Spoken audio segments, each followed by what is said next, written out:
Christina Barney watching Black Tea News.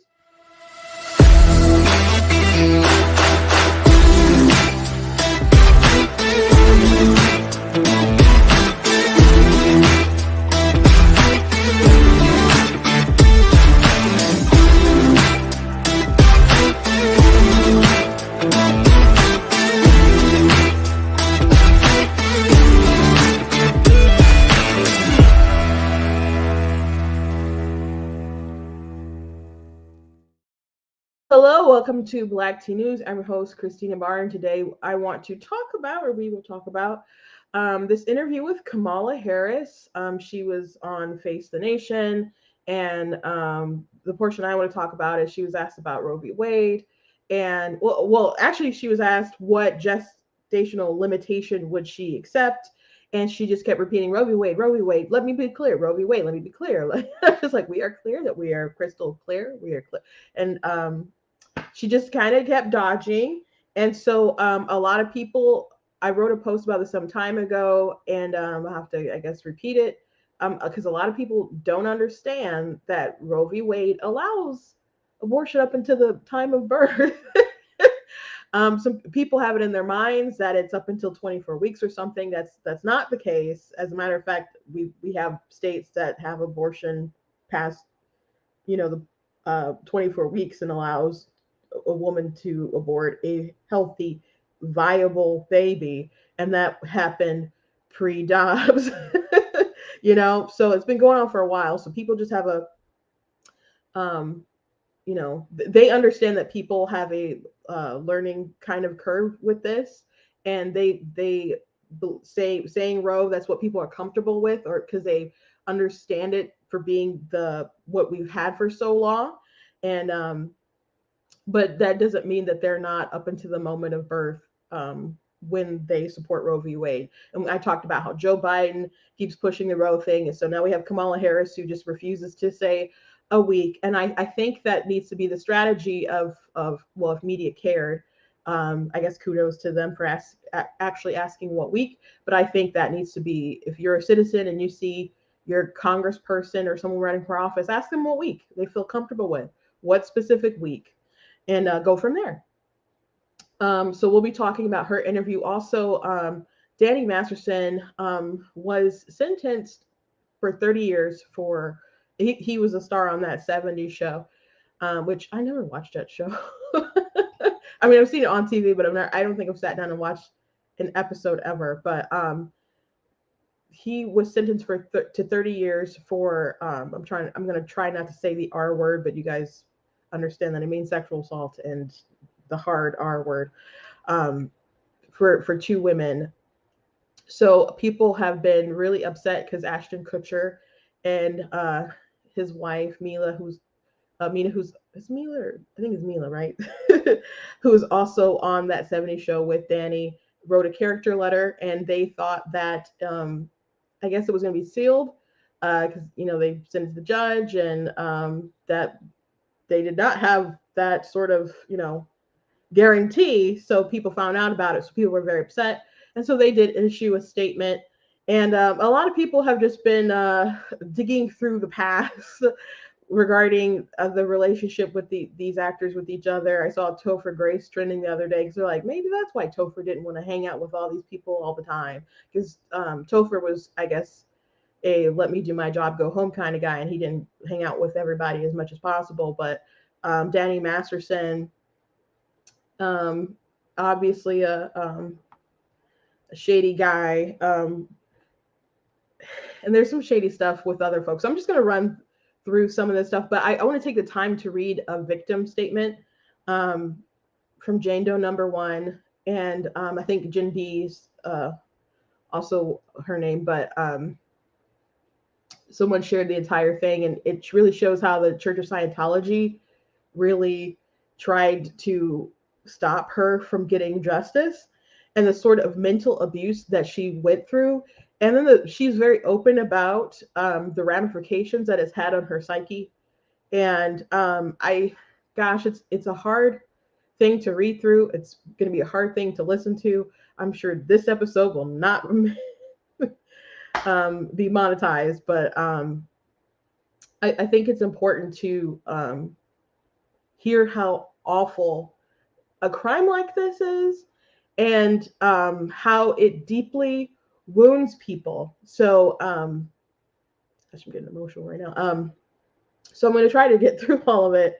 It's kind of long, but someone decided to, a journalist decided to post the whole entire thing in an article. So I want to go through it with you guys. Already, as I said, read it earlier, but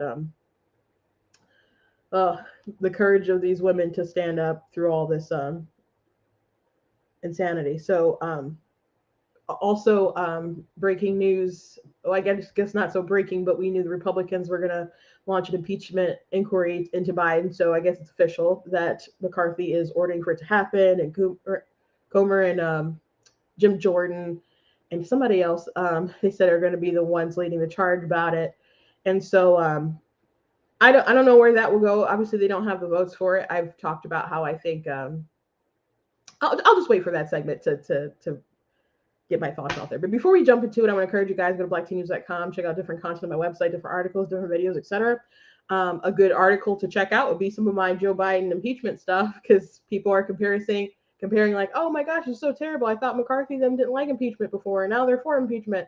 It's like, well, you guys were totally for impeachment before, and they're using the standard that you set. So I wrote an article laying out some of the issues with Joe Biden and his impeachment, with Trump and his impeachment. And if the standard they said, if they were consistent, I think that they would absolutely impeach Joe Biden and vote to impeach him. And the Democrats, if they brought that same energy, but of course it's different when they do it. So that's an article on the website. And I have other articles as well that you guys can check out, other videos, etc. Please check out different merchandise that's available at the store at blacktnews.com, like the black tea mug we got the You Are Not That Special. We got these cool, for my Canadian listeners out there, these cool, well, you don't have to be Canadian to get it, but these cool Canadian shirts. I made those when the truckers were protesting. We got the You Are Not That Special in the little mug, so you can go ahead and send that to leftists and trigger them. Or it can just be a gag, I guess, to anybody, who just needs to be humbled. And also, if you like what I do here, please consider leaving a donation at blacktnews.com/donate. Cost to stream, cost to run my website. I was a little slow today because my webcam is a little finicky, so I had to get it to work again. So just different needs that we have here at blacktnews.com. So when you guys do support, I very much do appreciate it. So there's a link that's in the description if you're watching on Facebook and YouTube. If you want to go ahead and support in that way, go right to the website. You guys can also send stars on Facebook, and you guys can send super chats on YouTube if that's where you are watching. Thank you everyone who's in the chat. I see you guys are very lively today in the chat conversating. So appreciate you guys. If you're on Facebook, you're probably like, no one is talking. That's because it's all going down on YouTube. But I thank you guys for watching, and to those of you who do watch it back. So let's go ahead and get into it. I don't have a funny for you guys, but I want to really quickly, I guess this is pretty just ridiculous, so maybe it's funny, but CNN is saying, oh, there's no evidence of anything wrongdoing with Hunter Biden and Joe Biden. There's no hard proof evidence. And it's so crazy that they keep saying this, but that's their story, and that's what they're sticking to it. As far as this impeachment inquiry, looking into Joe Biden and his business dealings with his son. But then there's going to be the politics of how do you move through this in a way that doesn't necessarily blow up in your face, given, as you all have said, We have not seen any evidence, hard evidence, directly connecting wrongdoing on the part of then Vice President Biden, now President Biden, and Hunter Biden's business dealings or the ongoing Hunter Biden investigation. Now, I want to add one thing, though. What Kevin McCarthy does have in this moment on his side is public opinion. I mean, we just released a poll last week, and we saw that despite that lack of evidence having been presented, a majority of Americans believe something afoot here. I mean, 55% in our poll said they think President Biden has acted inappropriately during the course of this investigation while he's been president. North of 6 in 10 Americans think that either Biden did something illegally or acted immorally or in bad faith in some way, did something wrong here when it comes to the business dealings of Hunter Biden when Joe Biden was vice president. So there is a perception issue that the White House is going to have to battle, and that is the perception issue that the House Republicans and Kevin McCarthy right now are leaning into. Both sides are going to need the evidence or lack thereof to make their final case to the American people as this goes forward. So there's totally evidence. Are they going to find like a bank account with Joe Biden's fingerprints, like literally on the money, and a memo that says I deposited this money, I got it from the Chinese or from Ukrainians, or like I don't foresee that happening, because that is just kind of I don't know, comically like cartoonish, foolish, but and certainly not a good cartoon, but there's definitely evidence. Again, I have an article on blacktnews.com that lays out, like, if Democrats what they impeach Trump for, there's definitely enough stuff that they could go ahead and impeach Biden for the say and more. And so it lays out a lot of different things. But we know, not only before the election, by the way, Trump had someone who worked with Hunter who said that the big guy that was in the emails, that was Joe Biden, who was getting a cut of the money. So fair enough, you don't want to listen to him if that's, you don't want to listen to him, that's fine. However, we have accounts from, not accounts like money, but the account of Hunter Biden himself, who was texting his daughter and said that he pays for the family's bills because he was just complaining about it to his daughter. And he said, but unlike Pop, I won't take 50% of your money. So people being like, he didn't profit any, that's stupid. Even if he didn't take direct money or whatever, the fact that his family and he's enriching everyone around is that, how is that not a benefit to a father who is crispy? That's what my sister call like old people. Like, he is crispy. So taking care of his kids and his brothers and so on, that is a benefit to him. But according to his son, who he said who knew nothing about his business deals, has said that he pays the bills and his dad takes like 50% of the money, whatever it was in the text message. And then there's this other text message when he's talking to Chinese businessman threatening him, saying, I'm sitting here with my father and we would like to understand why the commitment made has not been fulfilled. Tell the director, I love how they said allegedly, and when it came from like his WhatsApp or whatever, tell the director that I would like to resolve this now before it gets out of hand. And now means tonight. And Z, if I get a call or text from anyone involved in this other than you, Zhang, or the chairman, I will make certain that between the man sitting next to me and every person he knows, and my ability to forever hold a grudge, that you will regret not following my direction. I'm sitting here waiting for the call with my father. No evidence. CNN, no evidence whatsoever. And I don't know that the whole public, like they said, the public opinion is with the GOP on this. And I don't think it's because the wide public maybe knows all this information about the text. Maybe they vaguely heard a little bit about it. But I think it's just because they think Joe Biden comes off as shady and his son comes off as shady. And he doesn't have that kind of, that nice grandpa glow that they had, when they were trying to push back, during the election. I think that's mostly gone. And they hear the stuff with Hunter, like what gun charge, getting off on that plea deal, all that. But I mean, most people don't follow all this stuff very intently. So I think the goal of the Republicans doing the impeachment inquiry is just so they can have some more power to look through stuff and to make a case. Maybe it's politically to prolong things out. So maybe they're hitting, if they did want to do an actual impeachment, then it would go into next year. So they're impeaching Biden at the same time Trump is going through the trials. So maybe they're trying to do dueling sort of, I don't know, our scandal is worse than your scandal kind of thing. So are you saying it's politics? It could be politics. Now I've already gone through pretty long rants about how I think it would be smart if the Democrats just kind of like, now's our chance, let's get rid of Biden, and they install Kamala, and Kamala becomes the president. I know people don't like her, but I think a lot of people will change their opinion when all of a sudden she's the first female president. That's what I think. Maybe I'm wrong, but I don't. I don't think I am, but I could be wrong. But it seems like you had Newsom who said that Kamala Harris is the heir apparent. So to me, it would be smart if they ran her and she's the president and she's like, I'm the cop and Trump is the felon. Like if that was the matchup, and we found out Joe Biden was corrupt and we decided to impeach him.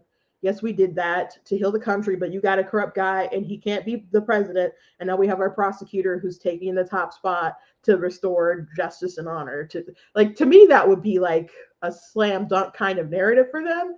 But I don't, I'm not saying they'll do that. That's not a prediction.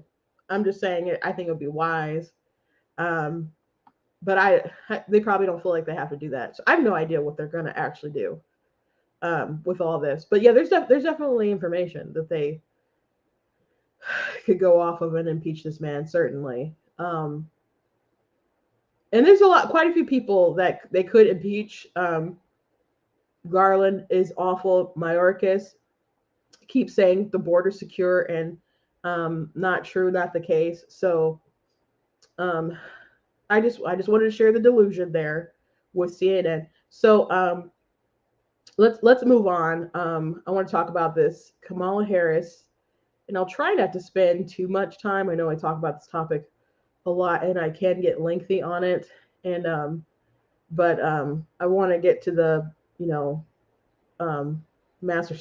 Danny Masterson thing, and like I said, the statement's kind of long. So I'm going to try, but we'll see.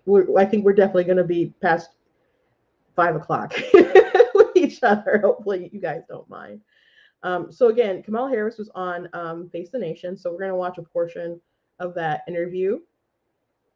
And if I disappear for a second and they censor us because we're watching YouTube, and you know what happens, just come back later. I'll still be here recording. So she was asked about a bunch of different things, but particularly we're talking about the subject of abortion, and she was asked about limitations. And of course, many of these Democrats have no limitations on abortion. They just believe that a woman should be able to do it if that's what the woman wants. And some of them have boldly said it. And the Mayor Eric Adams in New York, you have Senator Fetterman, who said it blatantly. Hillary Clinton on the campaign trail was on The View, and they asked hours before, does the child have any rights, even hours before their due date? And she said no.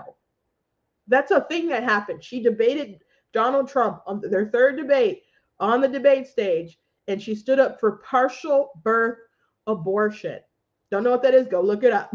It's horrific. They'll tell you it doesn't exist. She literally defended it on the debate stage. So this is their position, and it's been for a minute. But Joe Biden, knows that the Republicans keep saying they support up until the time of birth, but he's supposed to be a good Catholic.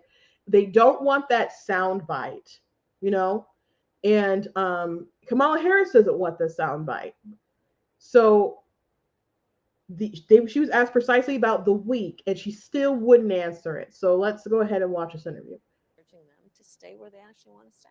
You have been very active on the issue of abortion and rallying behind the idea of this federal law to restore what was upheld in Roe versus Wade.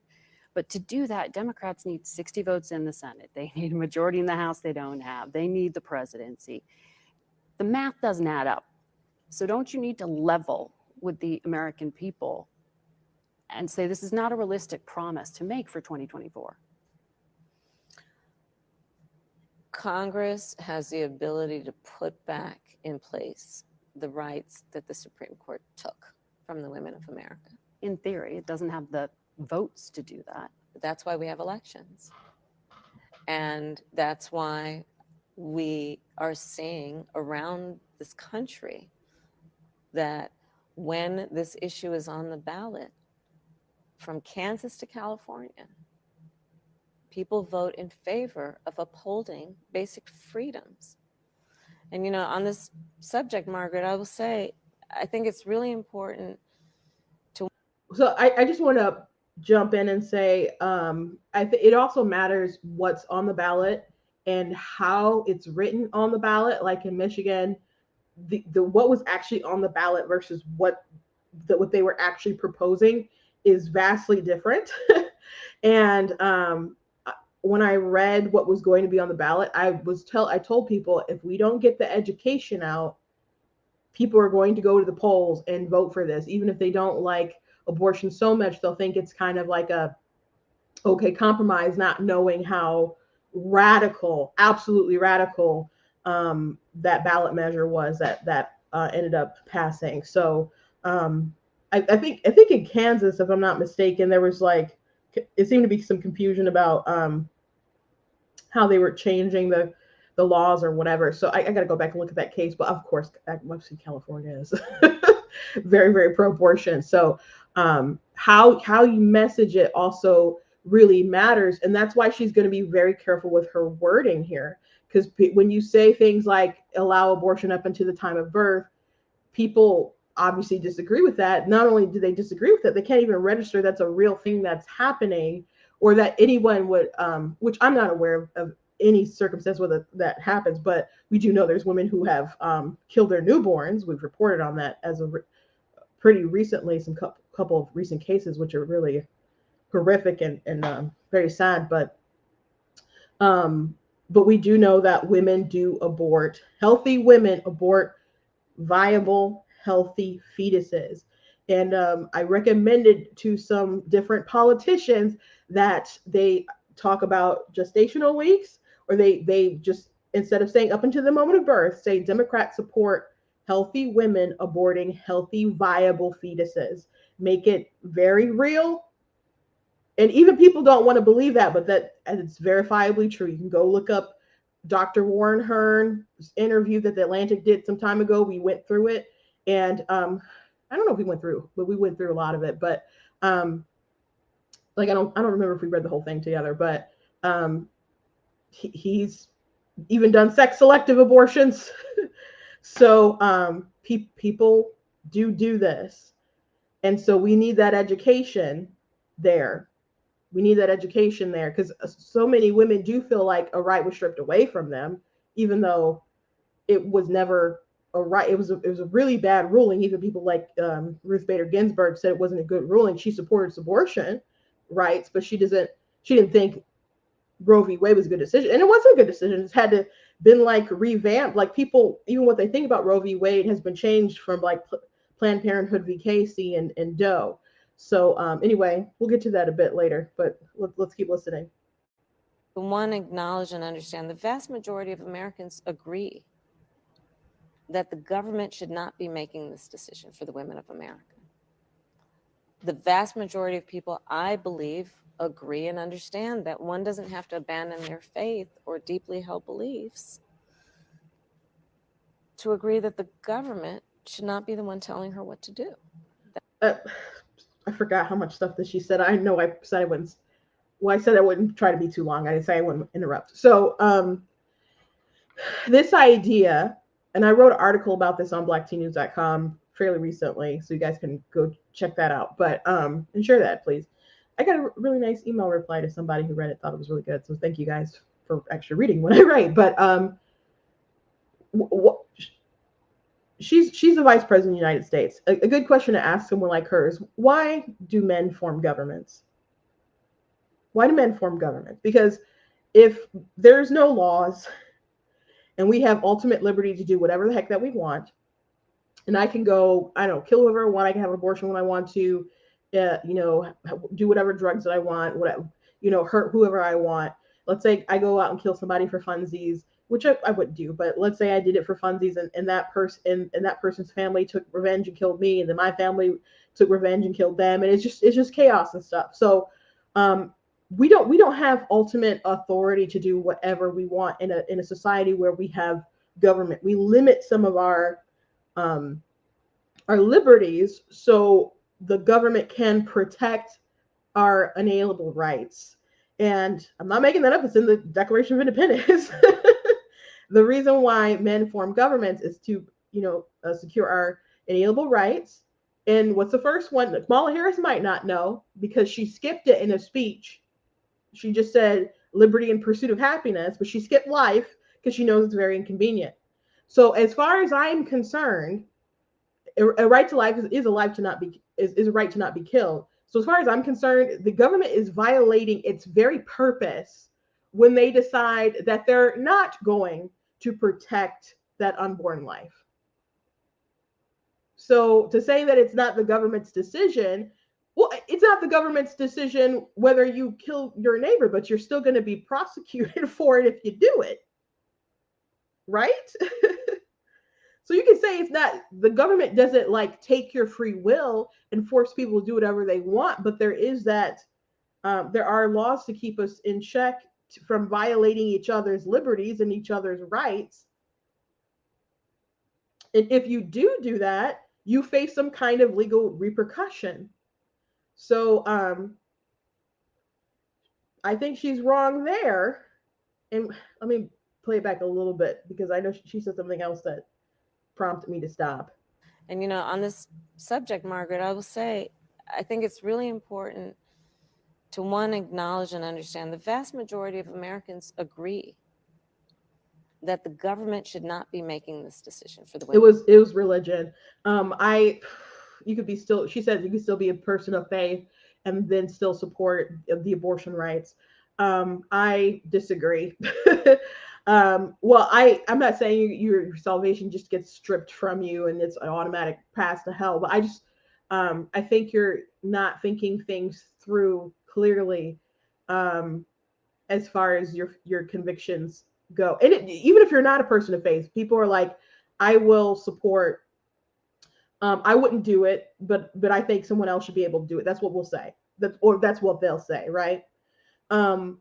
Imagine, I've used this scenario before. Imagine if everybody got together, not everybody, but everybody except Black people, I guess, got together and said, we have a right to kill Black people.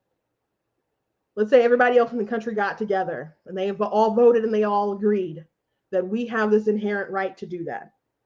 Okay. And people were like, I would never do it personally.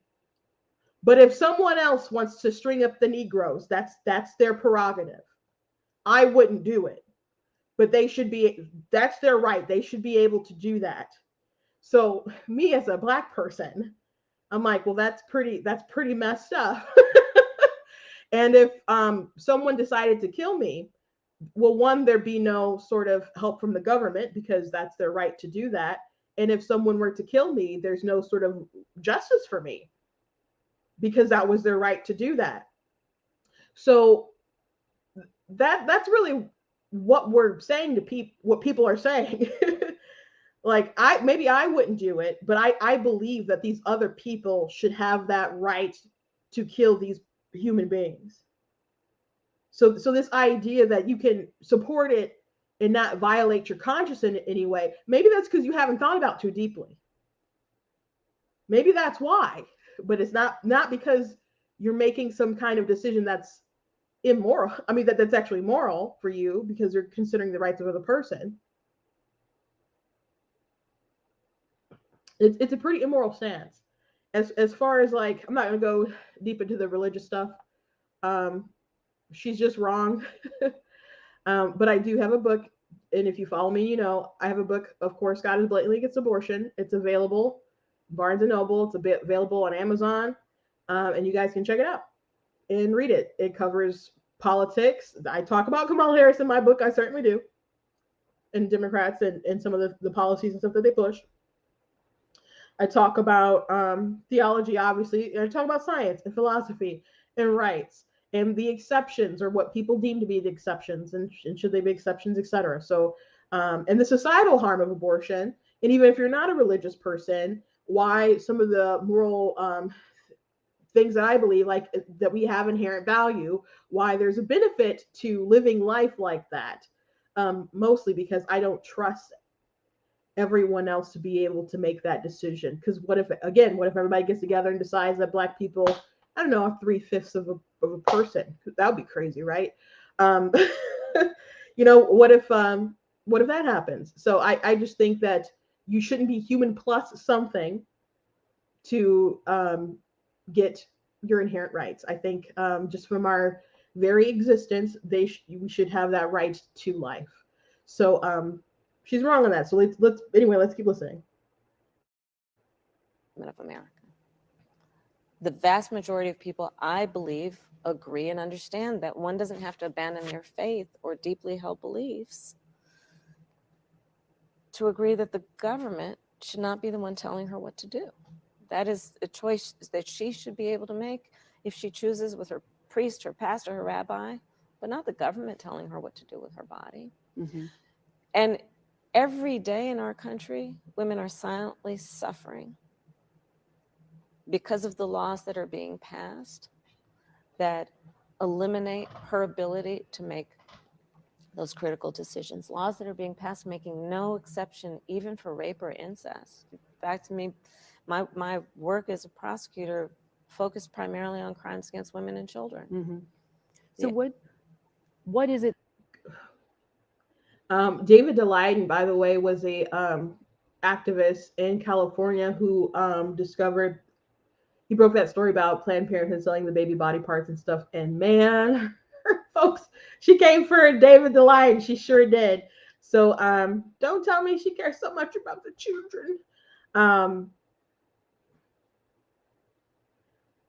There's a lot of women who choose to have an abortion, or they're coerced into it, and they suffer in silence.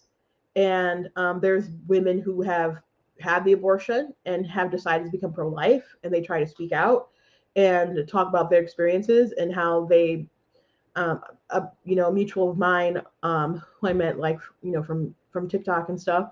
She shared her story about her parents made her have an abortion when she was a minor.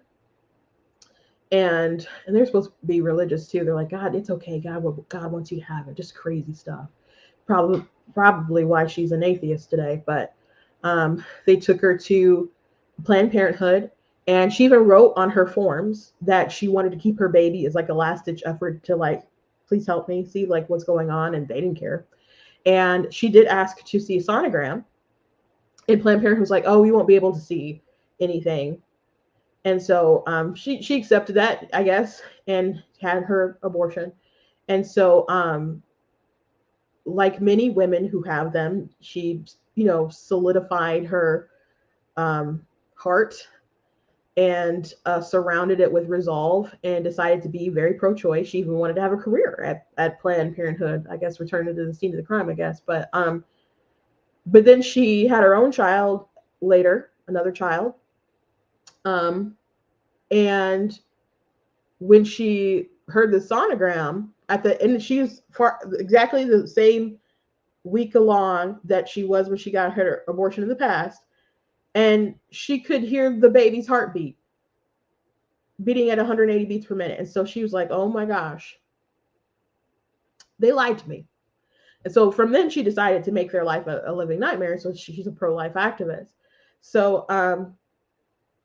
I shared her story on Facebook, and so many people are like, oh my gosh, this is a terrible story. But so many pro-choice people were just like, oh, and now you made a choice, and now you want to stop us from making a choice. It's like people who have made the wrong choice and who have been scarred, and again, coercion to it, are just trying to warn people.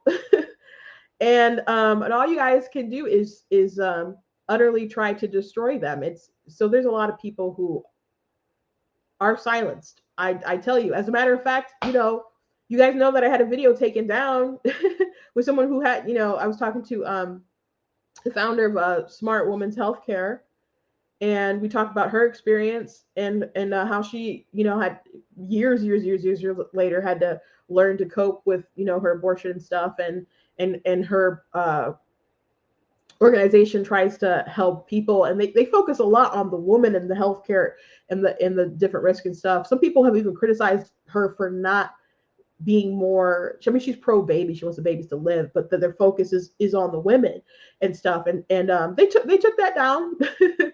They took that down on YouTube, and they censored that. It's on Rumble. You guys can check out that interview. It was a really good interview. It was a good discussion, an important discussion, but they want you to be silenced. They have restrictions on abortion conversations on YouTube, the same that they did on for COVID. So if you say something that goes against the standard of like WHO, I think it is, then they're going to take stuff down. Now they didn't tell me what violated it, and I did like go to the website with who and look through different stuff. I'm like, I don't understand how I had a violation, but I appealed it, and they still, I put the ban up, so couldn't post for a week. So they do silence women. Women are silenced, and they are suffering silently. But not for reasons that Kamala Harris would ever like to acknowledge. That you believe? I mean, what week of pregnancy should abortion access be cut off? We need to restore the protections of Roe versus Wade. We're not trying to do something new. Well, that was nebulous because it was about viability, which could be anywhere between 20 to 24 weeks. So no. Let me be very clear. The Women's Health Protection Act that the White House also endorsed. Let me be very clear. From day one, the president has been clear. I have been clear. We need to put back the protections that are in Roe v. Wade into law. Since the Supreme Court took it, Congress has the power and ability to pass legislation to put those protections back in law, and Joe Biden will sign that bill. So that is what we want. But does it need to be specific in terms of defining and where that guarantee goes up to and where it does not, at which week of pregnancy? We need to put back in place the protections of Roe versus Wade. You know why I'm asking you this question, though, because we're not trying to do anything that did not exist before June of last year. We are saying it wasn't crafted into law. And that's why I'm asking you for the specifics there, because Republicans say the lack of a precise date in cutting it off. You know this. They say that allows Democrats to perform abortions up until, birth. Which is ridiculous. Which is statistically not accurate. And it's ridiculous. I understand and it's a that. Mischaracterization of the point. No, the point is, But do you need to be more precise? I am being precise. We need to put into law the protections of Roe versus Wade. And that is about going back to where we were before the Dobbs decision. And this is a very real issue. Our daughter in her 20s is going to have less rights than my mother-in-law who's in her 80s. There are women, I'm going to be now very explicit about what's happening in our country. So we'll finish listening to whatever she's got to say about her daughter and what's rights, because I do have something else to say about that. But what she should have did, or if another reporter is out there and has the opportunity to talk to her or Biden about this, someone should just ask them, can you please explain what Roe v. Wade did? Can you just please explain what Roe v. Wade did? And we'll see if they can even do that, or if they will do that. I would assume she knows, but I don't know. You never know what people do or don't know. So when people say, let me be clear. Okay, so the allegation is that Democrats support abortion up until the time of birth. I already gave examples of how there's different people who've advocated and said that there should be no limitation. Someone asked Beto O'Rourke when he was on the campaign trail, I think for president, but I think it was for president. He's run so much with things and lost, but they're like, my birthday was such and such date on, way back when or whatever. Do you believe the day before that I had value? And he's like, I think that's not our decision to make. You know, in January, just about every Democrat, I think maybe one abstained and one voted um, in support of the bill. But they voted against supporting requiring medical care to babies who survive abortions. This is a very radical phenomenon. So the idea that it's just so ridiculous that they would support abortion up until the time of birth.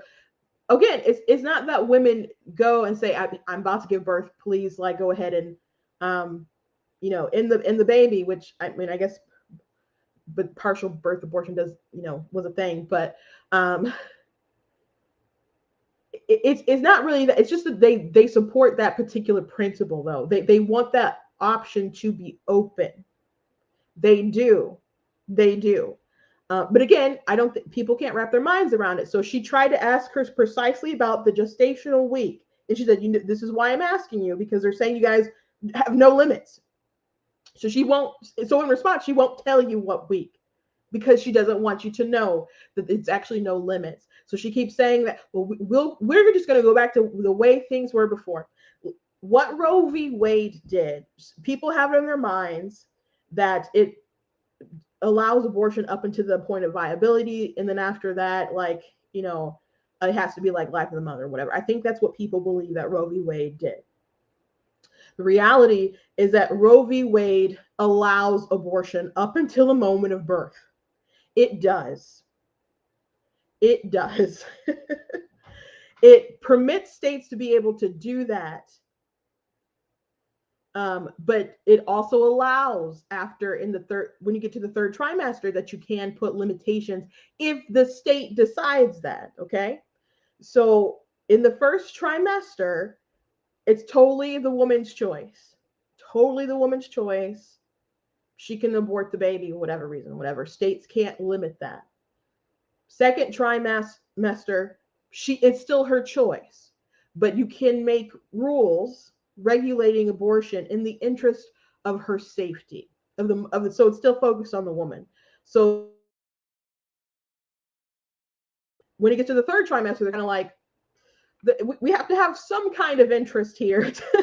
That's getting to be a pretty big baby there. So we're going to say that they can forbid abortion in their state if they would like that. However, you don't have to. So when they say we want to codify Roe, we wanted to go back to the way things were before, what they're saying is they don't want states to be able to protect the life of the unborn until the point of like viability, to viability or whatever, but they still want states to be able to make the decision that women have that access to be able to do it later if that's what they want. So it was based on the trimester, and then Planned Parenthood v. Casey started going through the viability option. So Roe v. Wade, it was a bad decision and it wasn't constructed very well. And so then in the Doe decision, when you get to the health of the mother, they define health as it being something a bit more broad, because you might say health of the mother and you're thinking, well, they have to abort or the mother's going to die. That's not what people mean all the time when they say health. They could mean financial health and mental health and all kinds of different kind of health. So I mentioned Warren Hearn. He's an abortion doctor, does late term stuff. He's out of Colorado. And he was in his interview with The Atlantic. I encourage you guys go, check it out and read if you can. He mentioned that he's done sex selective abortions. And the interviewers seemed kind of shocked, because when they try to clarify it, they're like, what? And by sex selective, I mean the mother didn't want the baby because she wanted a boy.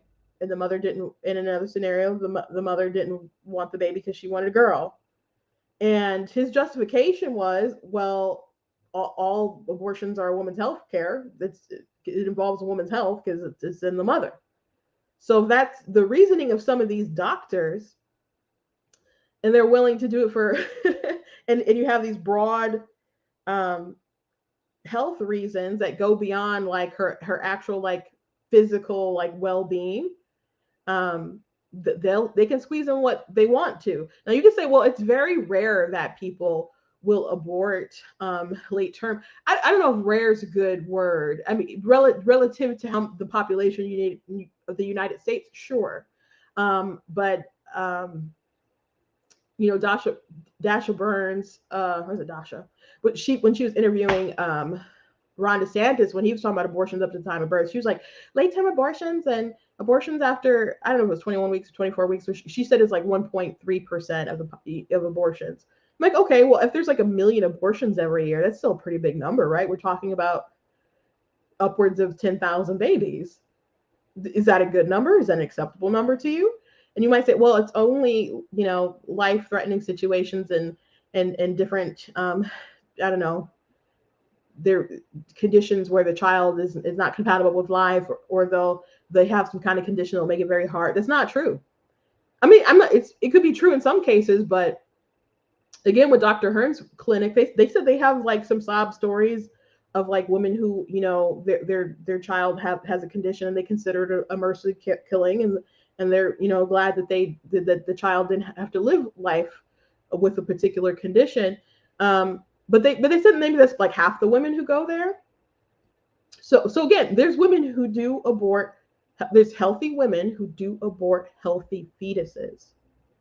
It's just the truth. It's a hard truth, but it's still the truth. And Kamala Harris thinks women should be able to do that. Question is, do you? The question is, do you? So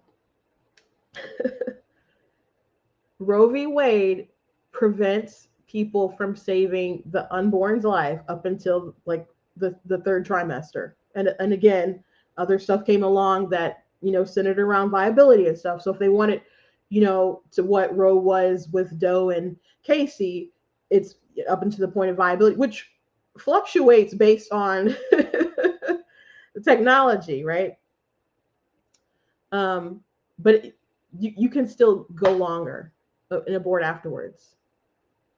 So saying, well, I support Roe v. Wade is still saying that you support abortion up until the moment of birth. So she could have answered the specific question, and she said, let me be clear, and then she dodged. And then she dodged, and she knows what she's doing, and Joe Biden knows what he's doing, hiding behind Roe v. Wade, because they expect that most people don't know. Now, I would say that most people are actually against Roe v. Wade. After I explain it, I hope you are. But Harvard Capps poll did a poll like right sometime after like Dobbs went down, and the plurality of Americans believe that abortion shouldn't be available after 15 weeks. So Roe v. Wade, the reason why Roe v. Wade got struck down is because of the Dobbs decision, because they wanted to protect babies, up until, at 15 weeks and after. So if you're like, well, that sounds reasonable, then you should be against Roe v. Wade and glad that it got struck down. And you certainly shouldn't want them to codify Roe v. Wade and bring it back. To this idea of Kamala Harris talking about her daughter has less rights, it really disgusts me, seeing how many women are so upset about this, who really feel like they're losing so much with this and gnashing of the teeth and etc. And like Jennifer Lawrence said something along the lines of, oh, you don't think women should be equal or something like that. If you believe that women need abortion, especially to be equal to men, then you believe that women are inherently unequal and inferior to men. Our bodies are, you don't have to want children or have children, but our biology is just ordered to have children, to birth civilization. That's just who we are as women. It prepares for that. You go through puberty, you go through your monthly cycles and stuff. Your body's preparing for pregnancy, and then it's trying to get pregnant. And again, you may not want to do that, and that's fine. But we're ordered to do that just biologically. So if you think that we need to be able to have the ability, not just the ability, the access and legal protection for our co-conspirators, to kill our children, to be, I don't know, have a brighter America. I worry about what our country is. And her saying that her daughter has less rights, I think that if you only think that people have a right to life if you are wanted, then I think we don't really have rights, not inalienable rights, if it's subjective like that. Because people, if you ask Kamala Harris, do you think, like there was a woman, Remy Lee, who her boyfriend, which when she went to go get checked out, her baby was at 6 weeks or whatever. So he gave her some pills, and she ended up miscarrying, because he didn't want her to have the baby. So she was devastated. So he ended up getting charged. I would wager that Kamala Harris thinks that he probably should be charged. So do the unborn have a right to life? I mean, and I mean for the murder of that child, not just for that assault of that woman. So if you feel that way, and I think most people probably would, I think some people would bite the bullet and be like, nah. Whether it's that baby who was in the first trimester or a baby that's killed later on, people have this inclination, like, or moral intuition, like, of course it should be not legal for someone to purposely kill that mother's child. But it's different when the woman wants to do it. So all of our rights are because you can't have any rights without the right to life. So all of our rights are hinging upon the whims of the mother. So it calls into question all of our rights, as long as she, in my opinion, as long as she fights for this. So let's go on. Because I meet with the people who are impacted. Women are having miscarriages in toilets. People who have survived rape or incest are being told they don't have the right to make a decision about what happens to their body next after they have survived a crime that has been a violation to their body. But if there is the possibility through legislation to provide any kind of guarantee at the federal level, any kind of protection, like the Republican proposal of 15 weeks protection. The Republicans Is are it also worth doing members something? of the Republican Party are also proposing a national ban. The thing that I'm talking about the Lindsey Graham bill, as you know, and those proposals of giving some access, though that's 15 weeks. Why do you think it shouldn't be specific? You know, out in New Mexico, for example, the governor there says it shouldn't be nailed down to a week because it should be a private matter between a woman and her doctor. There shouldn't be a precise number put on that. Is that what you believe as well? I believe that we should put the protections of Roe v. Wade into law. And the way that will happen is if we have a United States Congress who, regardless of their personal view for themselves or their family, would agree that the women of America should be trusted to make decisions about their life and their body based on what they know to be in their best interest. It's that simple. The last time we spoke, COVID was on the uptick. Okay, that's the end of that conversation. There was a young woman not too long ago who well, I guess it happened, pre-Dobbs, but people were upset, or some people were very upset that she got sentenced to 90 days in jail, and she had an abortion. The baby was 29 weeks, 5 days. At least that's what I read, and I think AP reported that. I think it was AP, but 29 weeks, 5 days. That's very far along, guys. That's super viable. That's a very viable baby, guys. And through messages with her mom, she couldn't wait to get that thing out of her because she wanted to wear jeans again. And her mom got her abortion pills, and she, had the abortion, and they lied about what happened, and they said it was a miscarriage and stuff. The 40s got a tip. They recovered the baby, and there were thermal wounds on the body.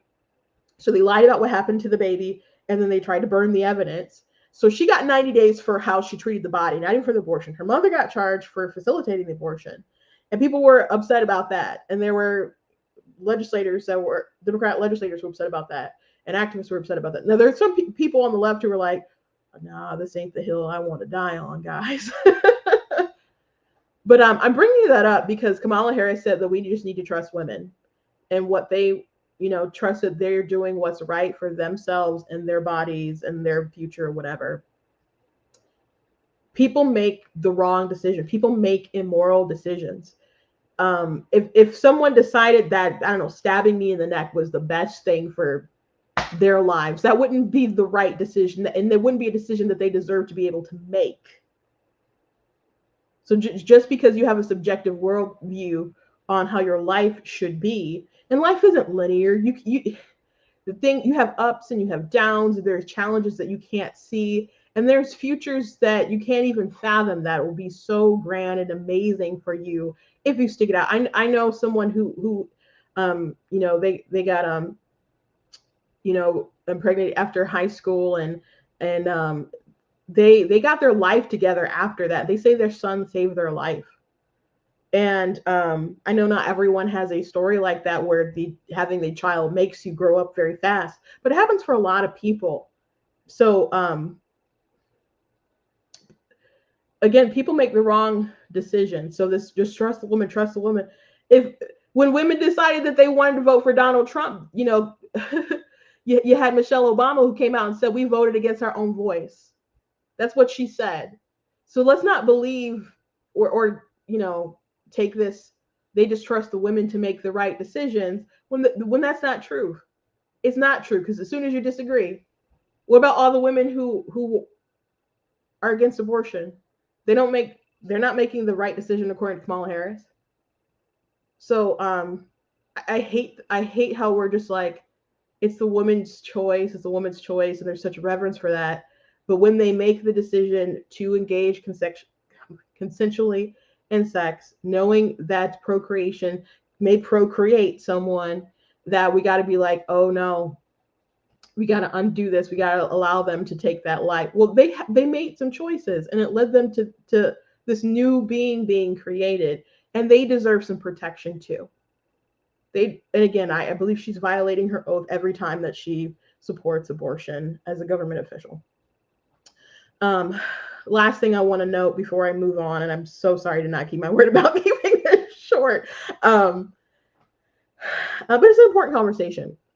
She brought up sexual assault and women who are impregnated due to sexual assault. Now, I believe that she cares about those circumstances. I think most people have very strong intuitions about those circumstances, but it's a tough conversation to have with people who believe that abortion should really be available up until the moment of birth and for any reason whatsoever. And if you don't see, there's some people who don't see it as a life, and I think that conversation is really hard to have with some, because if you have that conversation and say a woman should have this baby, and they don't see it as a life, as a person, it's just a clump of cells, whatever.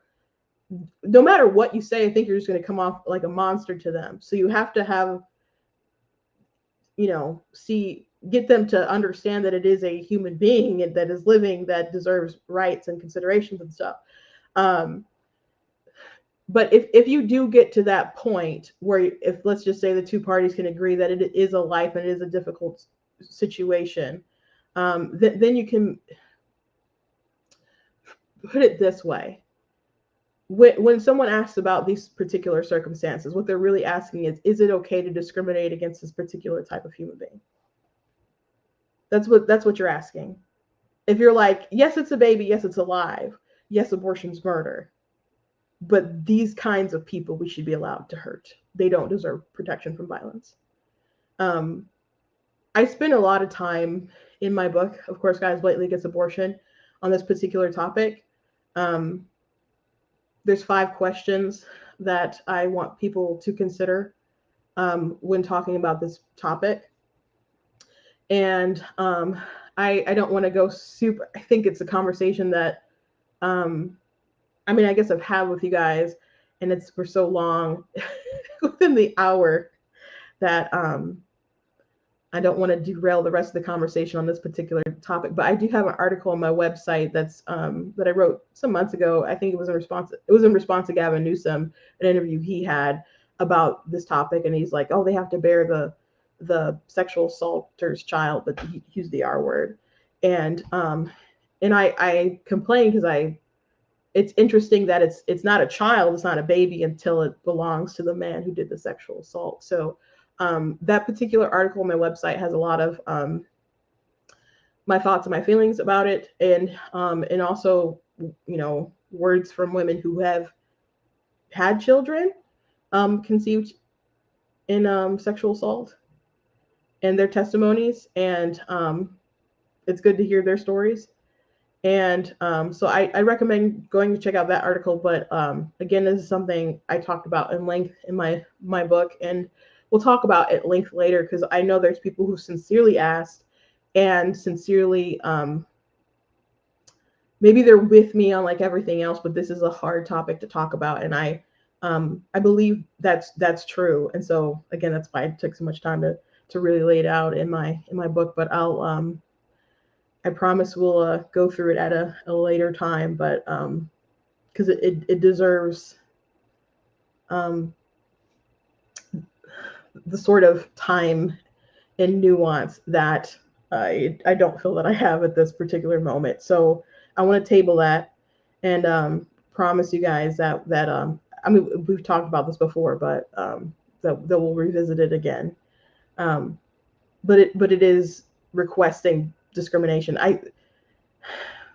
As Warren, I mentioned Warren Hearn a few times already, but in he wrote a textbook actually on abortion, and in it he noted that an abortion isn't a cure. You don't treat the sexual assault with an abortion. They still need help. They still need therapy and all sorts of different things. Like, people treat these children like they're a stain that needs to be erased. Somebody who I guess was a follower, they commented on things, told me the other day that no one would love a R baby.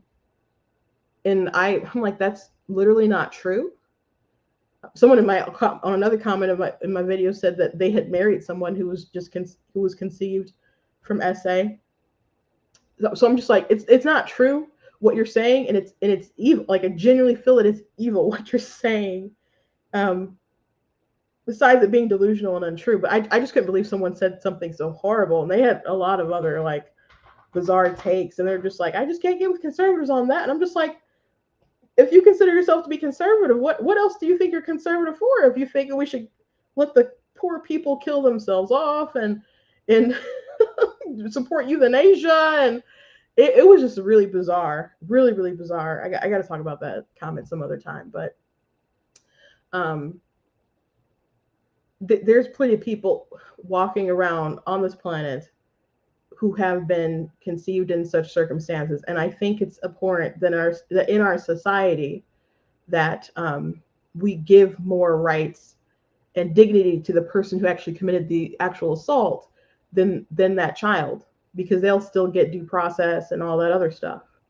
But we think it should be an execution for that child. While people don't even support the death penalty, which is just for that person who actually committed the assault. So on that note, I'm going to table this and go on to Danny Masterson. And I want to read to you guys a statement from his victim. But before I do that, I want to talk about the drama that's going on with Ashton Kutcher and Mila Kunis. They released a so Danny Masterson, he was on that 70s show with Ashton Kutcher and Mila and some other folks, and obviously some other folks, but he sexually assaulted, and by the sexual assault, the R word, I'm just going to try not to say because I don't want it to get flagged or whatever, but he was sentenced to 30 years. So Ashton Kutcher has been friends with him for a very long time, and their family reached out and asked if they would write a character letter. And he said some things that were absolutely too nice about him, given that he had got convicted of abusing these women in such a terrible way. You know, they got roasted for it. People were really upset, and they got roasted for it because one, just he did these terrible things to these women, and he also has a organization where they deal with sex trafficking and other things. So it's not correlating, it's not making sense to a lot of people. So people were just like, it's not a good look, and it's not making sense to a lot of folks. And so people started digging up things about, you know, I saw Topher Grace was trending on on Twitter one day. And I guess because people were just noting that Topher didn't have the same relationship that Danny and Ashton and Wilmer had. Vladarama.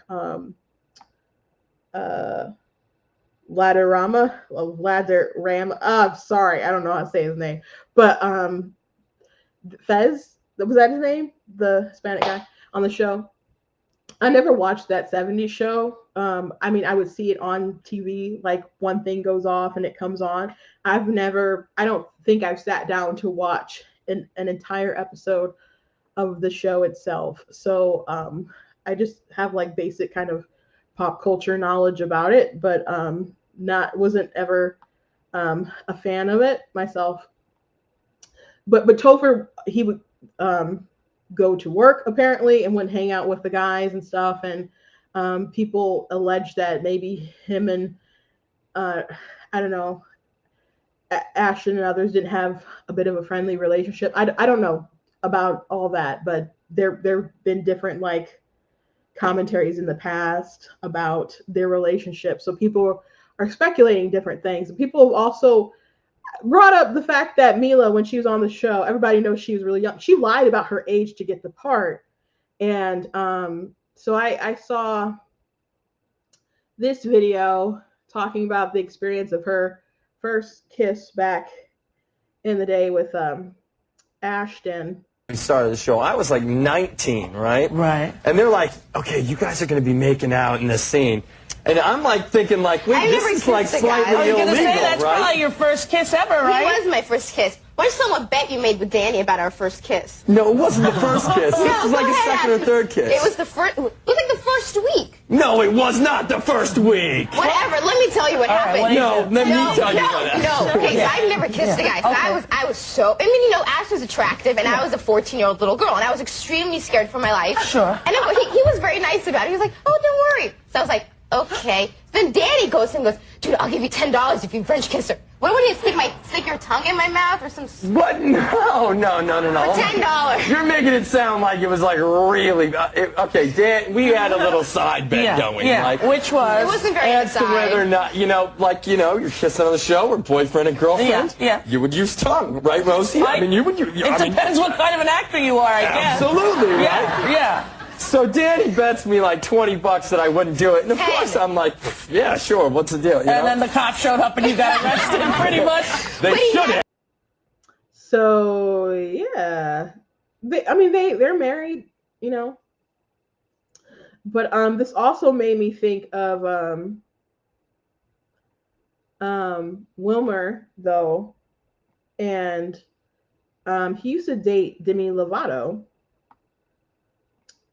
and Demi actually has a song called 29. It's like, finally 29, 17 would never cross my mind. So I think I got it pulled up. Let me just play a little segment, because obviously she was 17 and he was 29 when they were together, and she's talked about that obviously being kind of creepy looking back. Like, I would have never dated someone, with such a wide age gap there.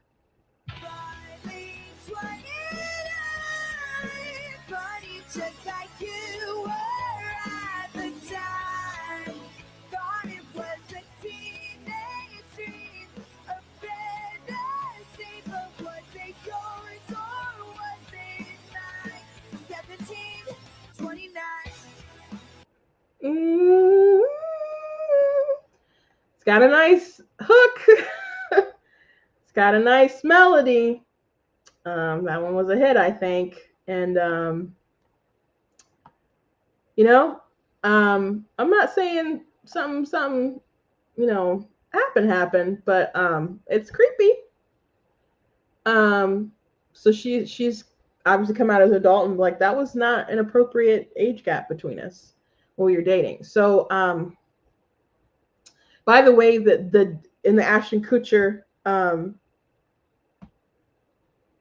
interview from the past that I just played, Danny, who made the bet, like, will you stick your tongue down her throat for $20? That's the man who was just convicted for 30 years for our wording. So, they got a lot of blowback for their letter, you know, saying that he was a role model who set an extraordinary standard around how you treat other people and all kinds of stuff. And they thought the letter that they sent to the judge was going to be sealed. It wasn't. And so that's how we all know about it. And so people were really upset about it. So I'm going to play their response, which is very quick and to the backlash. But it's definitely not a good look. Of the pain that has been caused by the character letters that we wrote on behalf of Danny Masterson. We support victims. We have done this historically through our work and will continue to do so in the future. A couple months ago, Danny's family reached out to us and they asked us to write character letters to represent the person that we knew for 25 years so that the judge could take that into full consideration relative to the sentencing. The letters were not written to question the legitimacy of the judicial system or the validity of the jury's ruling. They were intended for the judge to read and not to undermine the testimony of the victims or re-traumatize them in any way. We would never want to do that. And we're sorry if that has taken place. Our heart goes out to every single person who's ever been a victim of sexual assault, sexual abuse, or rape.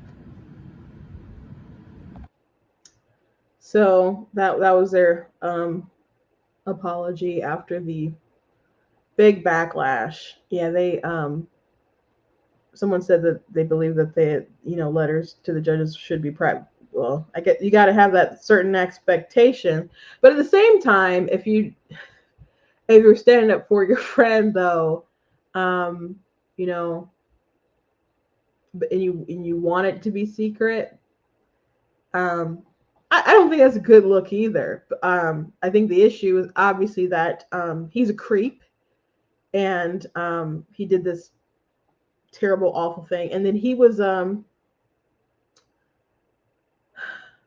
people don't like that he defended them that he was defended at all. And I get it. And I agree, you know, if, I'm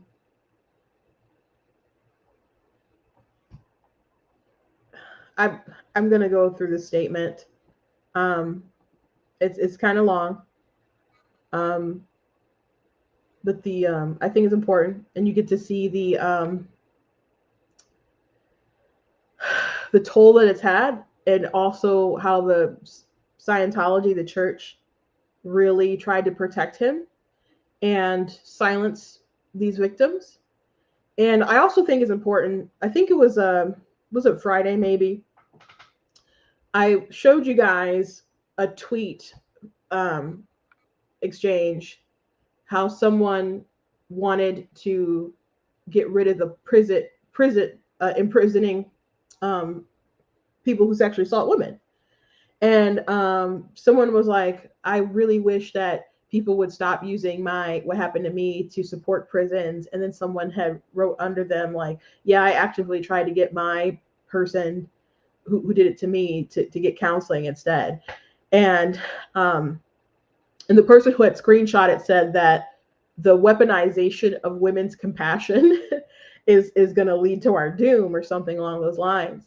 So this made me think of it because I mentioned, I'm like, well, what about the next victim? And so something that the person who wrote the statement has to live with is the fact that she was silenced, and then he went ahead and hurt someone else afterwards. And so the hell that she went through, I have tremendous empathy for, and I have tremendous empathy for the fact that she also carries that shame for what happened to somebody else. So I'm glad that finally they're able to tell their story and to get some justice. But gosh, it shouldn't have taken so long, and there shouldn't have been all these enablers, and including, you know, her, what she went through with her mom and stuff too. But Scientology, man, people have a grip. So this is Yashir Ali posted this whole thing on his Substack, so that's where I'm reading it from. He says he wouldn't usually post like the full lengthy statement like that, but he thought it was really important. So again, Masterson was convicted to 30 years, and this is the statement from Jane Doe number 1, aka Jen B. So here we go. Let me go ahead and share my screen.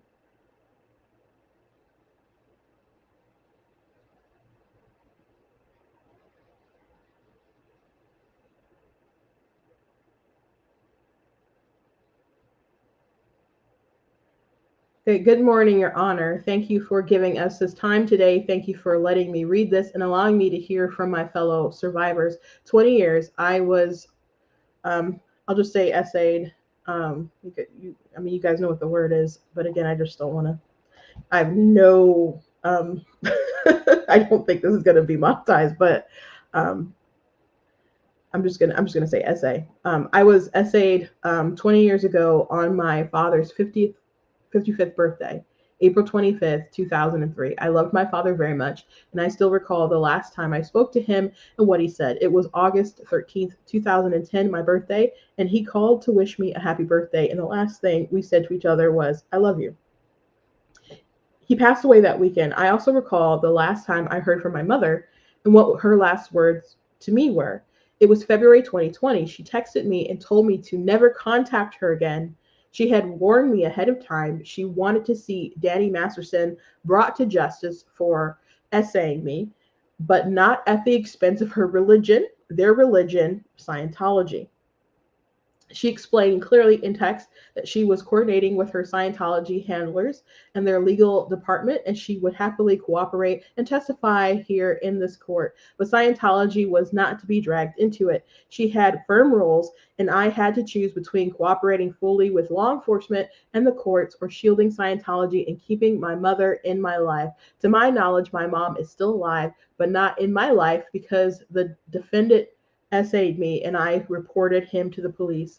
That is strictly forbidden in Scientology. It is considered a high crime. And this past nearly 7 years after my case was reopened from 2004 original police report, I fully cooperated in the investigations of the multiple R's and victims that he and ultimately charged and convicted for. I have a letter from my mother's where she wrote to the leader of the Church of Scientology, David Miscavige, sorry if that's wrong, and demanded justice for me, even if it was just a Scientology version of it, and a different version of justice.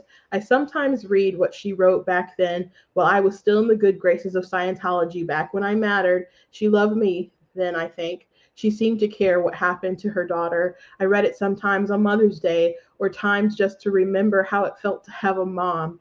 I didn't choose to be born into Scientology and their rules, just as I didn't choose to be R'd by Danny Masterson. I'm going to read a portion later for a different reason, unlike the defense attempt to have my case dismissed before the trial based on a letter filed in this court from one of Danny's best friends, a letter that was not signed, was utterly unverifiable. This man has passed away nearly 20 years ago. This letter that I will read later was forensically authenticated along with the metadata showing that my mother had written it from her login. This letter was verified as authored and unaltered since March 2004 when it was written and sent to David Miscavige. I know this letter was written by her as she showed it to me after she said it in 2004 so I wouldn't get in trouble with Scientology for helping her to write it. I became acquainted with the defendant, Mr. Masterson, through the church that we were both members of, Scientology. I was born into it, and Mr. Masterson and I were what is commonly referred to as second generation Scientologists. Our families knew one another. We attended parties, barbecues at his parents' house or my parents' house or his home. We shared mutual friends, many of whom I had to walk by in the hall, not just today, but every attempted arraignment, every day of trial. I'm not going to speak about their behavior. I understand the code in Scientology. I understand the devotion that the celebrity, as he was considered, can garner in that religion. We both went to Scientology schools as kids. It was the only, sorry, I have a cold.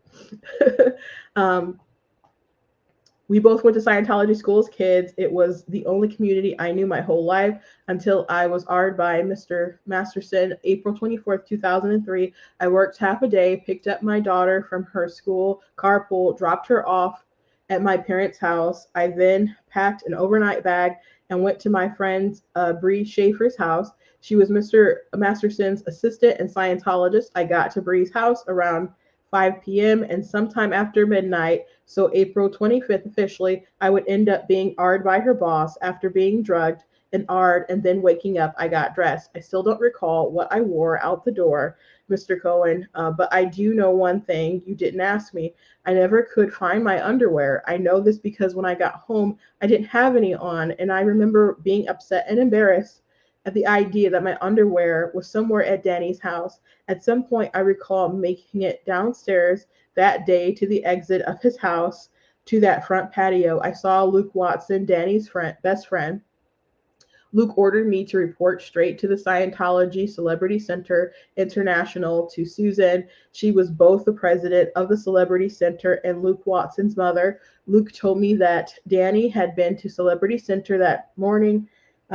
They were expecting me.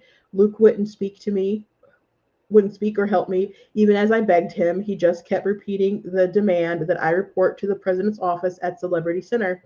I did not comply and instead rushed to where I had left my car at Breeze and then to my parents' house as fast as I could. That's all I could think about. That was my home. I was safe there. My parents were probably very worried. I should have been home hours before. I remember getting home sometime in the afternoon of April 25th, my dad's birthday. We had our big annual family trip to celebrate him. That was our tradition, and that entailed my parents flying about 12 of us to Florida to spend the week of his birthday at his favorite hotel. I recall getting home after Danny's house and slumping into the first chair I encountered. I was home. I wanted to be safe. I was in a daze. I stared into space for a long time. My mother was in a frenzy. There were about a dozen people, mostly family, coming in and out of the house. I just stared into space. I managed to get to the airport with my family that night and make our flight. That was painful.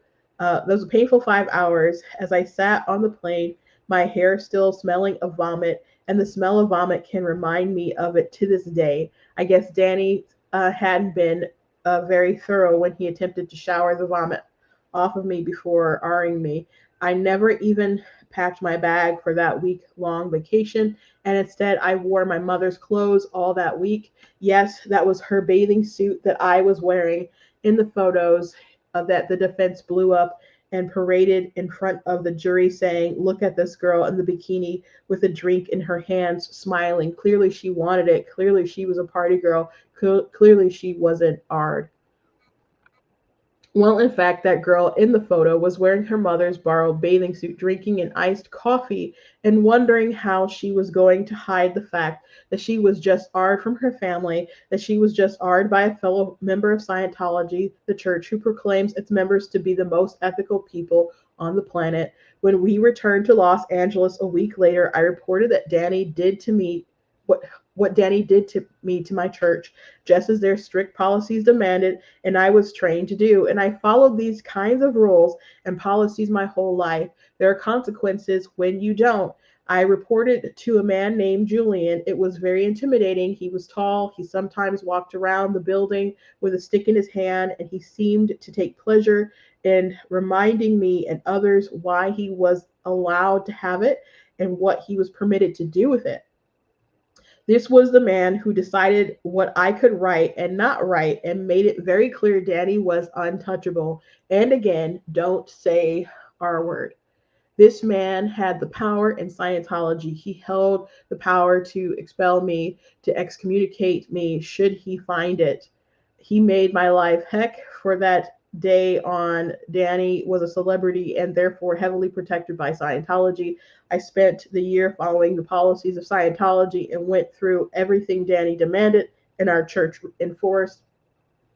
A year later, and tens of thousands of dollars from my bank account paid to Scientology for dozens of hours of interrogations performed by the staff of Scientology.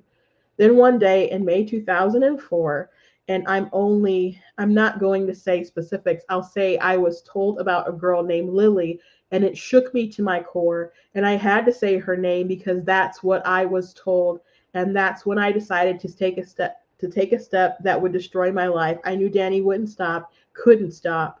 So I reported my R to LAPD in June of 2004. But before that, there was a meeting I was to attend with my sexual assaulter. As Danny demanded in April of 2004, I was forced by Scientology executive Kristen Quintano to sit across from him in a meeting at a conference table where he claimed he would apologize and make a promise to never repeat such a crime on any woman if he could just hear me describe in detail how awful and violent the assault had been for me. I naively believed in the possibility of redemption, and I agreed to speak about the whole ordeal. However, it soon became clear that this wasn't real. The defendant, along with his friend Luke Watson, turned the meeting into a mockery. They laughed and treated the situation as a big joke, showing no genuine remorse with no intention to change. It was heartbreaking, the realization that the defendant callousness and lack of empathy and everything I still made no difference. What makes the situation even more distressing is the defendant's refusal to acknowledge the gravity of his actions, not just to me, but to so many. He's not shown an ounce of remorse for the pain he caused me. Instead, he chose to laugh at my suffering and the horrors I told him about. To compound matters, he utilized our shared faith, our community, our religion to cover up his crimes and silence me. It's deeply troubling that an institution of faith, which should stand for justice and compassion, was manipulated to shield a perpetrator from accountability. The second time he laughed at me in the final meeting, as I was describing reaching towards that nightstand, I still remember him laughing and saying he was afraid I might knock over a lamp on his nightstand, and he loved that lamp. I told Kirsten the morning was the meeting was over. I'm sorry. Yeah, I saw the defendant when Jane Doe 2 was speaking. I looked over. I knew her pain, and I knew what she was looking at and what I was looking at her. And okay. I knew he belonged behind bars for the safety of all women. And I'm so sorry, because why am I so upset is that I spent a year doing what I did, and I know yours was after mine. So it was really painful today, but I think necessary. I wish I had reported him sooner to the police.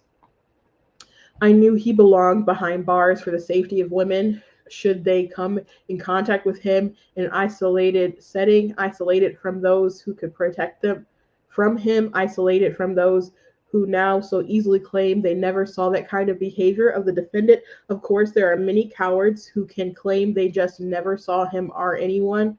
Yeah, that's generally not how sexual assault or how R works. We know that. For those of you living under a rock who might have publicly stated before this trial they hoped he be found innocent, let me state this. I read that, and my own daughters could read that too. I have 3 daughters, but I wonder if Danny's co-star knows that Danny Masterson had my 9-year-old daughter's name put on an NDA and stated it forbid her to disclose anything to do with Danny or R-ing or assaulting her mother, me. Yes, it was my child's name on it, and it includes her as a party and requires her not to disclose. The co-star she's referring to, saying, does the co-star know? She's talking about Ashton Kutcher. Again, I'm sorry, I'm catching a cold. The reason she knew about what this monster did to her mom was the monster himself arranged for the son of one of his friends, one of his homies, one of my daughter's classmates to tell my daughter, to tell her, to shame her, to say her mommy was a liar and Danny didn't are her mommy. I still remember the day I picked her up from school and from the back seat my child asked, "Mommy, what is R?" She was 9 years old. I mentioned that in my letter to the IJC.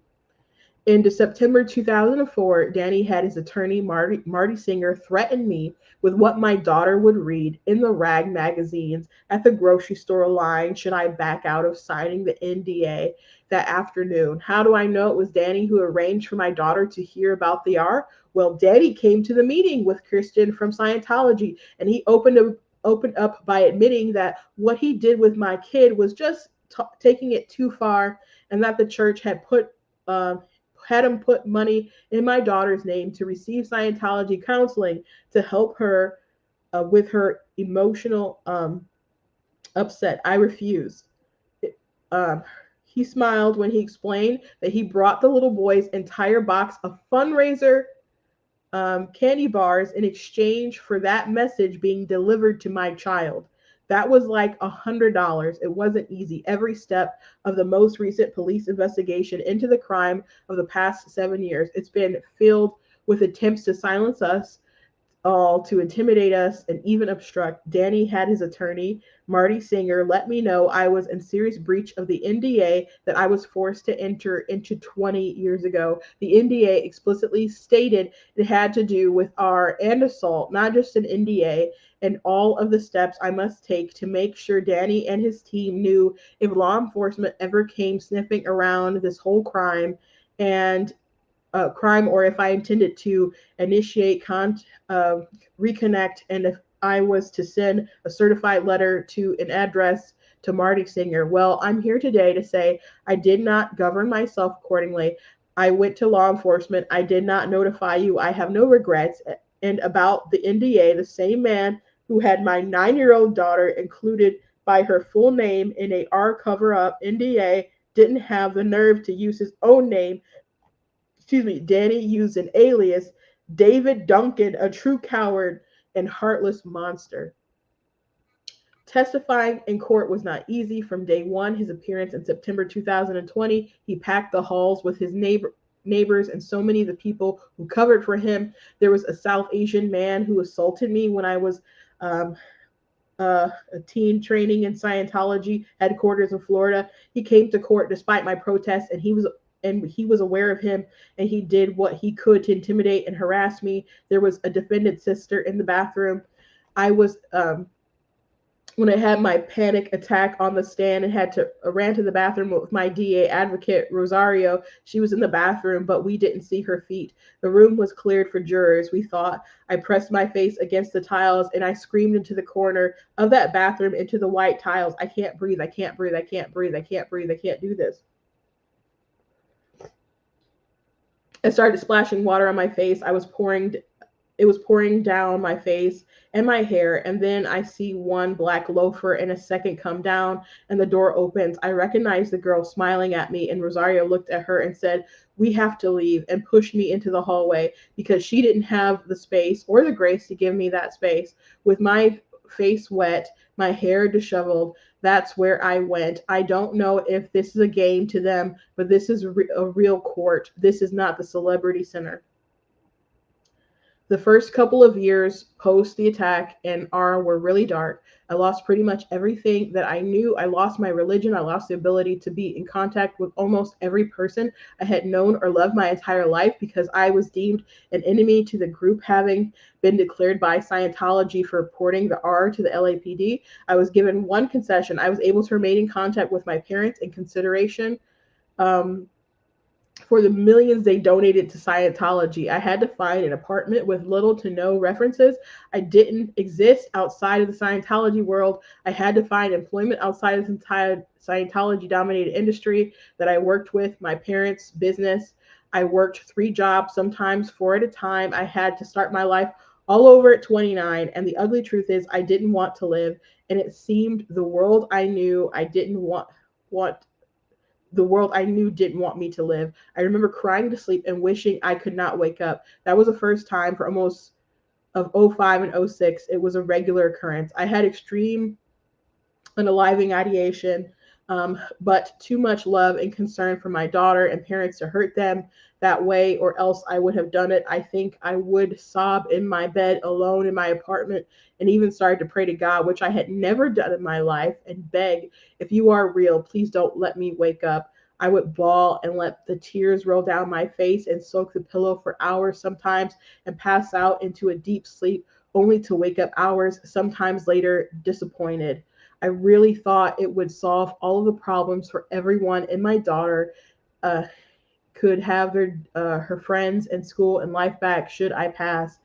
I'm here to say that I overcame that, and I hope anyone who has ever felt that way, ever feels that way, knows that they can get help and that things do get better. While I have not suffered from that for over 15 years, I carry other scars, and I may or may not ever really get over them.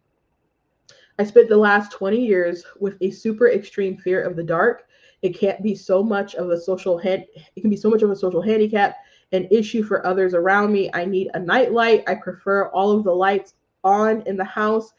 If given my druthers, if the lights are out and I can't see a light or guiding light, I can wake up very disoriented. If there is no light in the room I fall asleep in, I can wake up in either fight mode or flight mode. If my husband should accidentally roll over or touch me, he knows I sometimes hide in the closet. He has to repeat, it's me, it's me. He can see my eyes when it finally registers and calms down.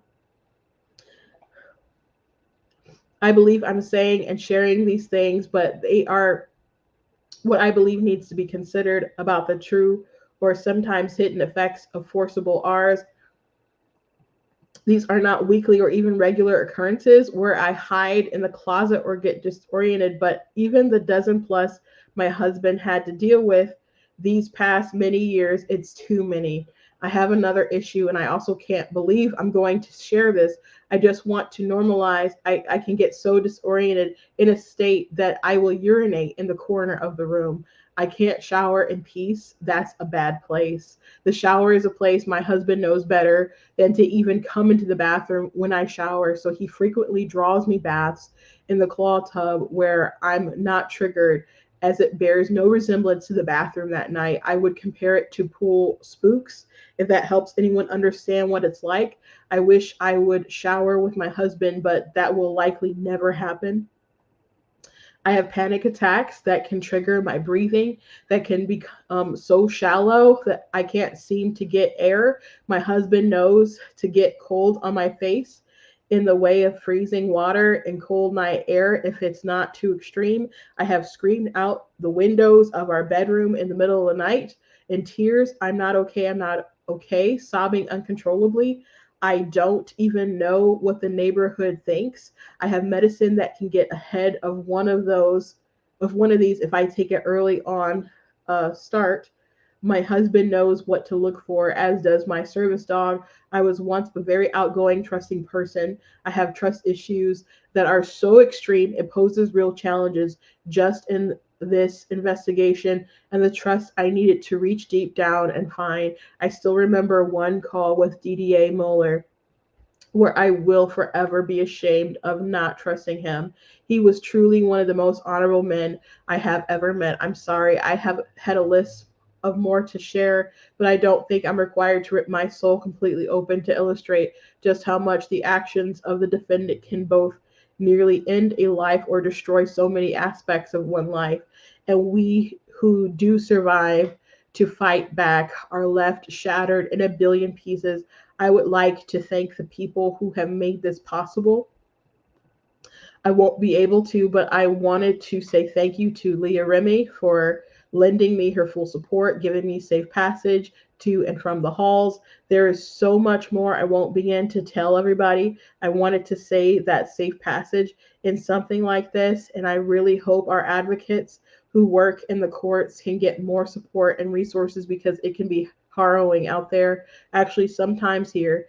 I had quit. I like to think I'm a fighter, but I had quit. In 2016, I think I had given up hope, and then Chrissy B tweeted my name and said something, and we spoke, and she got me back in the fight because there was another one. I'd only ever heard of her. My mother wrote about her in 2004, and I have a copy of that report. So to anyone who dares to say anything about this woman or what she shared, they can come up to me and get a copy of this report. And it is also forensically researched. And my mother, a Scientologist in good standing, talks about Bree laughing at her being sodomized by him when she passed out drunk. That's January 2004. So sorry, Leah is not behind this. In closing, I decided not to share my mother's letter. I really wish I could, but it's not a good idea. All I would like to say about it is, I wish I could do this. I can't do this. In closing, on my sentencing, I just wanted to say one thing. I lost my family. Our lives are destroyed. He took lives, but there is something that I think is really telling, and I agree with him as to the sentence he should face. This is a report written by Daniel Masterson, signed, dated December 9th, 2003. In closing, after he describes what he did to me that night and complained that the condoms were becoming dry, he closed with, R, which I am being accused of, is a felony in the state of California in the United States, punishable for up to a life sentence in prison. Ruth is claiming in this report, being CC'd to over a dozen people, that I have committed a felony. The defendant has been convicted by a jury of his peers. I think I agree with him that life is an appropriate sentence. Thank you. That's it. So that is the entire statement.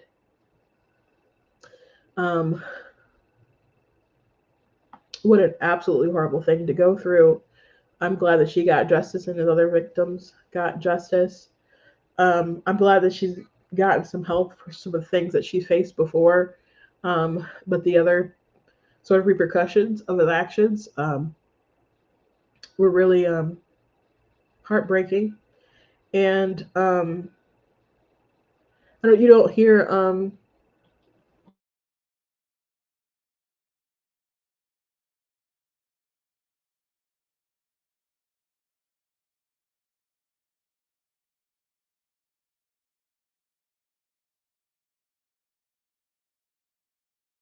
Oh, can you guys hear me? Sorry about that. I hit a wire. It was my camera wire. Um, but you don't usually hear stories that detailed about the repercussions of what women go through when um someone abuses them in such a terrible way. So I thought it was important to share. And for the people who would cover something like that up, regardless if you know that person, you look up to that person, just know how much damage you're causing to another human being. So I applaud these women for fighting for their justice. I know she said at times she had given up, but I'm glad that she lived to see um,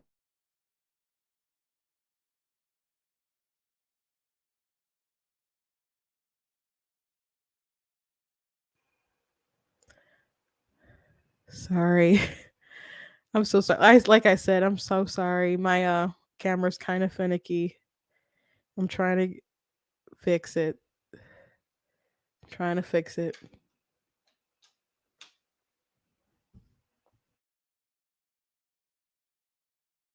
I'm so sorry. uh okay, I'm just gonna that's my webcam on my thing on my laptop. I guess it's better than nothing. Um so anyway, crazy story, and I'm very glad to see that they got justice. And we really do need to support women and help women in when they go through these sorts of trauma. Not the like, you know,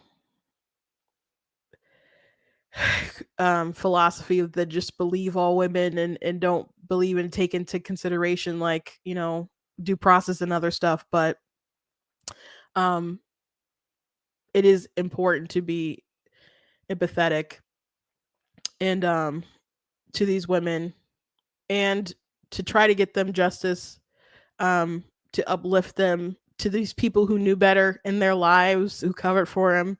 Shame on them. That's awful. That she doesn't even know. She believes her mother's alive, but she hasn't talked to her. Um, Leah Remini is an actress. She was on King of Queens, but she did a deep dive on Scientology. 'Cause she left the church. I never saw her show on it. I might be interested to go look at it a little bit, but this is all awful. And I know Scientology obviously gets culty kind of um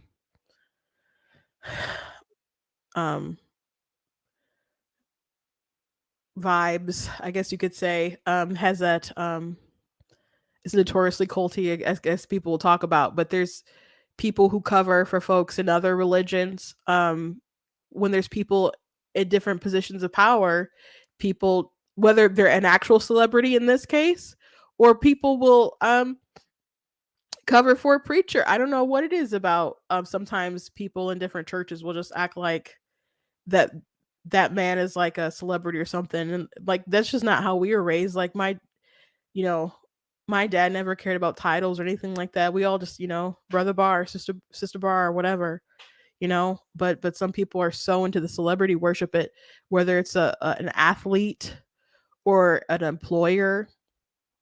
But we're all still human beings, and we need to see the value in each other, and not victimize each other in this sort of way. And when we do see injustice, stand up for that person. So that's another reason why people are upset about Ashton Kutcher and Mila writing that letter, because they did feel that they were they were obviously trying to lessen the sentence for their friend. That's why they wrote the letter. And for the psychological damage, if everything at least is alleged, I mean, he was found guilty in the court. Everything that they made her go through, including trying to intimidate her child, he should be lucky that it's just the 30 years and not something more permanent. But anyway, I hope you guys enjoyed the show. Sorry for the little kerfuffle at the end and the cold here. Sorry. I woke up and I had a little itchy kind of throat last night, and woke up and runny nose, and it seems like the more that I talk, the more it just kind of gets stuffier and stuffier. So I'm taking some vitamins and other things like that, and so I've got to go to the store and get some medicine and whatnot. But hope you guys enjoyed the show. Please go to blacktnews.com, check out different content on my website, different articles, videos, etc. If you like what I do here, please consider leaving a donation at blacktnews.com/donate. It costs a stream, it costs to run my website, all that stuff. Obviously, I think I need to invest in a new camera, but so if you guys can help with that overhead, I do appreciate those of you who have given to the show and have gone to the website to donate. Those of you who've done super chats and other things like that and stars, it's very much appreciated. It does, ease the burden, I suppose. So I thank you guys for viewing, for watching, for encouraging other people to watch and subscribe. And please consider going to the blacktnews.com and check out different merchandise that we have. Check out books that I have on Amazon as well, like my book, of course, God Blatantly Gets Abortion. It covers rights, theology, all that stuff. So addresses a lot of things that Kamala Harris was talking about in that interview that we went over today, but it goes into more depth. So I encourage you guys to check it out. And I do cover I know I didn't really touch on it just barely today, the essay exception. I really took a lot of time to go into it, and I think you could really expand on it and go on more, but it's abortion is a difficult topic regardless, because even in a normal circumstance, it is a child's life that's bumping heads with a woman's bodily autonomy. I mean, the child should have bodily autonomy, all that other stuff too, but it's her rights there. versus life. So the question most of the time is, how do you maximize the most liberty? At least I think it should be. And it's from jump, there's a lot of things to consider. And I the way that society treats that particular circumstance does a lot of harm to women who decide to carry their children to term, because they're made to feel like they're carrying a stain that needs to be removed. And we need to show more love and support to women and try to help them as they are recovering from um, that terrible circumstance. But we want to make sure that we don't transfer the violence to someone who doesn't deserve it. So we could talk more at length about it later. Again, I do cover it extensively in, of course, God is blatantly against abortion, and I hope you guys do check it out. And I hope you guys who read it that you were blessed by it and found it to be helpful. I know it was heavy stuff today. Maybe we'll have a lighter day tomorrow. Who knows? We'll just have to see what the news is. God bless you guys, and I'll see you tomorrow. Hopefully, a little healthier.